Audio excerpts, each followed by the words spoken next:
जम्मू कश्मीर में राज्य का दर्जा बहाल करने की मांग को लेकर नेशनल कॉन्फ्रेंस ने अब अपने राजनीतिक और रणनीतिक अभियान को नई दिशा देने का फैसला लिया है। मुख्यमंत्री उमर अब्दुल्ला के नेतृत्व वाली पार्टी ने केंद्र सरकार पर दबाव बढ़ाने के उद्देश्य से दिल्ली चलो अभियान की घोषणा की है। यह अभियान ऐसे समय में शुरू किया गया है जब जम्मू कश्मीर में विधानसभा चुनाव खत्म हुए हैं। लगभग 19 महीने उसे बीत चुके हैं और एक निर्वाचित सरकार काम कर रही है, लेकिन उपराज्यपाल शासन भी है। राज्य का दर्जा अब तक बहाल नहीं किया गया है। केंद्र सरकार ने चुनावों के बाद राज्य का दर्जा लौटाने का आश्वासन दिया था। 3 स्टेप्स गिनवाए थे केंद्रीय गृह मंत्री अमित शाह ने कि पहले डिलिमिटेशन होगी, फिर विधानसभा चुनाव होंगे और फिर स्टेटहुड यानी कि राज्य का दर्जा बहाल किया जाएगा। 2 स्टेप पूरे हो चुके हैं, अब इंतजार हो रहा है स्टेटहुड का। इस दिशा में अभी तक कोई ठोस कदम एज सच उठाया नहीं गया है, क्योंकि जमीनी हालातों का हवाला बार बार दिया जा रहा है। इसी कारण नेशनल कॉन्फ्रेंस ने इसे राजनीतिक और जन आंदोलन का रूप देने की रणनीति अब अपनाई है। पार्टी द्वारा जारी किए गए पोस्टर में यह साफ रूप से दिल्ली चलो का आह्वान किया गया। पोस्टर में लिखा गया कि जम्मू कश्मीर को उसका राज्य का दर्जा वापस मिलना चाहिए, क्योंकि यह केवल एक प्रशासनिक मांग नहीं है, बल्कि लोगों के अधिकारों, पहचान, लोकतांत्रिक सम्मान से जुड़ा हुआ प्रश्न है। वहां की आवाम से जुड़ा हुआ प्रश्न है। स्टेटहुड का मुद्दा जम्मू कश्मीर में एक बहुत सेंटिमेंटल मुद्दा है। पोस्टर में यह संदेश देने का प्रयास किया गया कि राज्य का दर्जा जम्मू कश्मीर के लोगों का अधिकार है और इसे बहाल कराने के लिए लोकतांत्रिक तरीके से संघर्ष जारी रहेगा।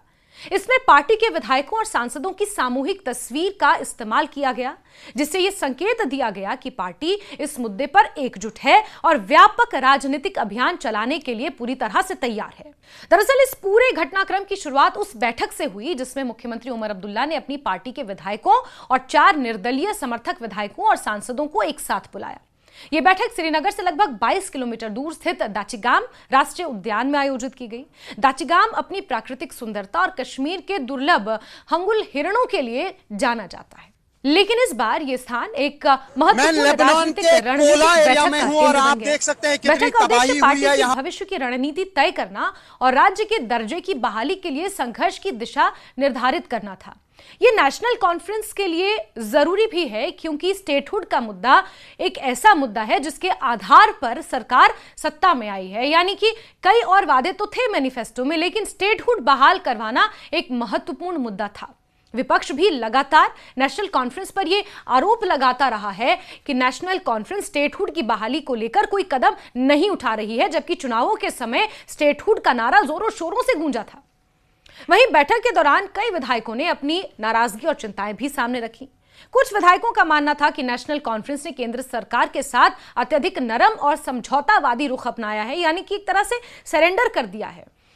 नेशनल कॉन्फ्रेंस के ही सांसद आगा सईद रूहुल्लाह मेहंदी, जो कि श्रीनगर से सांसद हैं, अपनी ही पार्टी पर समय समय पर स्टेटहुड को लेकर सवाल उठाते रहते हैं, जिसके कारण जनता के बीच पार्टी की राजनीतिक स्थिति कमजोर पड़ रही है। उनका कहना था कि राज्य का दर्जा, संवैधानिक अधिकारों और राजनीतिक शक्तियों की बहाली जैसे मुद्दों पर पार्टी को अधिक आक्रामक और स्पष्ट रुख अपनाना चाहिए था। कई नेताओं को यह भी महसूस हो रहा था कि जनता ने जिस उम्मीद के साथ उन्हें चुना था, उसके अनुरूप राजनीतिक दबाव बनाने में पार्टी अब तक सफल नहीं रही। यानी केंद्र सरकार पर एक तरह से दबाव बनाने की रणनीति होनी चाहिए थी कि स्टेटहुड जल्द से जल्द बहाल किया जाए, क्योंकि तीसरा और आखिरी स्टेप यही था, डिलिमिटेशन, विधानसभा इलेक्शंस और फिर स्टेटहुड। इन असंतोषपूर्ण आवाजों को ध्यान में रखते हुए पार्टी नेतृत्व ने अपनी रणनीति में बदलाव का संकेत दिया। बैठक के बाद यह निर्णय लिया गया कि संसद के मॉनसून सत्र के पहले दिन दिल्ली में विरोध प्रदर्शन किया जाएगा। इस प्रदर्शन का मुख्य उद्देश्य केंद्र सरकार को यह संदेश देना होगा कि जम्मू कश्मीर के लोगों की राज्य का दर्जा बहाल करने की मांग को और अधिक समय तक टाला नहीं जा सकता। पार्टी का मानना है कि दिल्ली में आयोजित विरोध प्रदर्शन राष्ट्रीय स्तर पर इस मुद्दे को और प्रमुखता देगा और केंद्र सरकार पर राजनीतिक दबाव बढ़ाएगा।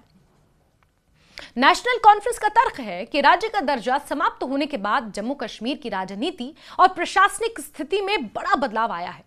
साल 2019 में अनुच्छेद 370 और 35A को हटाने के साथ साथ जम्मू कश्मीर का राज्य का दर्जा भी समाप्त कर दिया गया था और इसे 2 केंद्र शासित प्रदेशों में विभाजित कर दिया गया।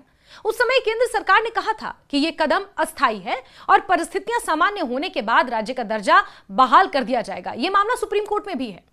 बाद में विभिन्न अवसरों पर केंद्र सरकार के नेताओं और स्वयं प्रधानमंत्री नरेंद्र मोदी ने भी राज्य का दर्जा लौटाने की प्रतिबद्धता व्यक्त की। गृह मंत्री समय समय पर यह प्रतिबद्धता व्यक्त करते हैं। इसी आधार पर नेशनल कॉन्फ्रेंस और अन्य क्षेत्रीय दल लगातार ये मांग करते रहे हैं कि सरकार अपने वादे को पूरा करे।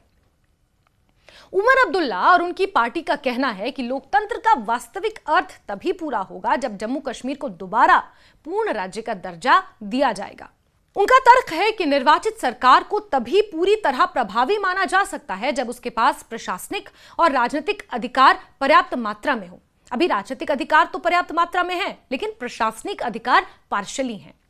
वर्तमान व्यवस्था में कई महत्वपूर्ण विषयों पर अंतिम अधिकार केंद्र सरकार और उपराज्यपाल के पास ही है, जिससे चुनी हुई सरकार की कार्यक्षमता सीमित हो जाती है। इसीलिए राज्य का दर्जा बहाल करना केवल प्रतीकात्मक मुद्दा नहीं है, बल्कि शासन व्यवस्था और लोकतांत्रिक प्रतिनिधित्व का भी एक सवाल है। हालांकि पार्टी के भीतर और बाहर सभी लोग इस नई रणनीति से पूरी तरह संतुष्ट नहीं हैं। नेशनल कॉन्फ्रेंस के सांसद आगा रुहुल्ला मेहंदी ने पार्टी की योजना पर कई बार सवाल उठाए हैं। रुहुल्ला मेहंदी पिछले कुछ समय से पार्टी नेतृत्व की आलोचना भी कर रहे हैं। उनका आरोप है कि नेतृत्व जनता की अपेक्षाओं यानी कि एक्सपेक्टेशंस के अनुरूप संघर्ष नहीं कर रही। हालांकि उन्हें दाचीगाम में आयोजित रणनीतिक बैठक में आमंत्रित नहीं किया गया था, जिससे राजनीतिक चर्चाएं और तेज हो गई। रुहुल्ला मेहंदी का मानना है कि केवल एक दिन का धरना या प्रदर्शन पर्याप्त नहीं है। उन्होंने कहा कि जनता को प्रतीकात्मक कार्यक्रमों के बजाय एक स्पष्ट राजनीतिक रोडमैप की जरूरत है। उनके अनुसार राज्य का दर्जा बहाल कराने के लिए दीर्घकालिक आंदोलन खड़ा करना होगा, जिसमें जम्मू कश्मीर के विभिन्न राजनीतिक, सामाजिक और नागरिक समूहों को साथ लाया जाए। उनका सुझाव है कि आंदोलन केवल दिल्ली तक सीमित ना रहे, बल्कि जम्मू कश्मीर के गांवों, कस्बों, शहरों में भी व्यापक जनसंपर्क अभियान चलाया जाए। साथ ही देश के अन्य हिस्सों में भी लोकतांत्रिक अधिकारों और संघीय ढांचे की बहाली के पक्ष में समर्थन जुटाया जाए। श्रीनगर से सांसद आगा रुहुल्ला मेहंदी की यह टिप्पणी ऐसे समय में आई है जब नेशनल कॉन्फ्रेंस के भीतर राजनीतिक दिशा को लेकर बहस चल रही है। कुछ नेताओं का मानना है कि केंद्र सरकार के साथ संवाद बनाए रखना जरूरी है, जबकि अन्य का विचार है कि बिना जन दबाव के कोई ठोस परिणाम हासिल नहीं होगा। और इसी बहस ने पार्टी के भीतर अलग अलग विचारधारात्मक धाराओं को उजागर किया है। हालांकि राज्य का दर्जा बहाल करने की मांग पर लगभग सभी नेता सहमत दिखाई देते हैं। राजनीतिक विश्लेषकों का मानना है कि दिल्ली चलो अभियान नेशनल कॉन्फ्रेंस के लिए केवल राज्य का दर्जा हासिल करने का प्रयास नहीं है, ये अपनी राजनीतिक स्थिति मजबूत करने की भी एक रणनीति हो सकती है। विधानसभा चुनावों के बाद पार्टी सत्ता में तो आ गई, लेकिन जनता के एक वर्ग में यह धारणा बन रही है कि पार्टी केंद्र सरकार के प्रति ज्यादा नर्म रुख अपना रही है। ऐसे में दिल्ली में विरोध प्रदर्शन और आंदोलन की घोषणा से पार्टी अपने समर्थकों को यह संदेश देना चाहती है कि वो जम्मू कश्मीर के अधिकारों के लिए सक्रिय रूप से संघर्ष कर रही है। दूसरी ओर केंद्र सरकार की ओर से अभी तक राज्य का दर्जा बहाल करने की कोई निश्चित समय सीमा घोषित नहीं की गई है। यही कारण है कि क्षेत्रीय दलों और नागरिक समाज के संगठनों के बीच निराशा बढ़ रही है। कई लोगों का मानना है कि चुनाव संपन्न होने और निर्वाचित सरकार के गठन के बाद अब राज्य का दर्जा बहाल करने में अधिक देरी नहीं होनी चाहिए। वहीं केंद्र सरकार का पक्ष ये रहा है कि सुरक्षा, प्रशासनिक स्थिरता और विकास से जुड़े विभिन्न पहलुओं को ध्यान में रखते हुए उचित समय पर निर्णय ले लिया जाएगा। लेकिन वो उचित समय क्या है, ये किसी को नहीं पता। आने वाले समय में यह देखना जरूरी होगा कि नेशनल कॉन्फ्रेंस का दिल्ली चलो अभियान कितना प्रभावी साबित होता है। यदि पार्टी व्यापक जन समर्थन जुटाने में सफल रहती है तो यह केंद्र सरकार पर राजनीतिक दबाव बढ़ा सकता है। वहीं यदि आंदोलन केवल प्रतीकात्मक कार्यक्रम तक सीमित रह जाता है तो विपक्षी दल और पार्टी के भीतर आलोचक इसकी प्रभावशीलता पर सवाल उठा सकते हैं। फिलहाल इतना स्पष्ट है कि जम्मू कश्मीर में राज्य का दर्जा बहाल करने का मुद्दा एक बार फिर राजनीतिक विमर्श के केंद्र में है। नेशनल कॉन्फ्रेंस इसे लोकतांत्रिक अधिकार, पहचान, सम्मान का प्रश्न बता रही है, जबकि उसके आलोचक अधिक संगठित और दीर्घकालिक संघर्ष की मांग कर रहे हैं। दिल्ली चलो अभियान इस बहस को नई ऊर्जा देने वाला कदम माना जरूर जा रहा है। इसके परिणामों पर न केवल जम्मू कश्मीर बल्कि राष्ट्रीय राजनीति की भी नजर रहेगी। राज्य का दर्जा बहाल करने की मांग अब केवल एक चुनावी वायदा नहीं रह गई, बल्कि जम्मू कश्मीर के भविष्य, राजनीतिक स्वायत्तता और लोकतांत्रिक अधिकारों से जुड़ा एक महत्वपूर्ण मुद्दा बन चुकी है।